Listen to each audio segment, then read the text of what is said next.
Nedumkandam merchant association നേതൃത്വത്തിൽ SLC+2 പരീക്ഷകളിൽ മികച്ച വിജയം നേടിയ വിദ്യാർത്ഥികളെ ആദരിച്ചു. ഗ്രാമപഞ്ചായത്ത് വൈസ് പ്രസിഡന്റ് ശ്യാമള വിശ്വനാഥൻ പരിപാടി ഉദ്ഘാടനം ചെയ്തു.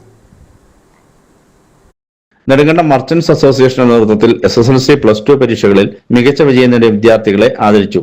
നെടുങ്കണ്ടത്തെ വ്യാപാരികളുടെ മക്കളിൽ മികച്ച വിജയം നേടിയ 24 വിദ്യാർത്ഥികളെയാണ് മൊമന്റോയും ക്യാഷ് അവാർഡും നൽകി ആദരിച്ചത്. നെടുങ്കണ്ടം വ്യാപാര ഭവനിൽ നടന്ന പരിപാടി പഞ്ചായത്ത് വൈസ് പ്രസിഡന്റ് ശ്യാമള വിശ്വനാഥൻ ഉദ്ഘാടനം ചെയ്തു. Unit president R. സുരേഷ് യോഗത്തിൽ അധ്യക്ഷത വഹിച്ചു.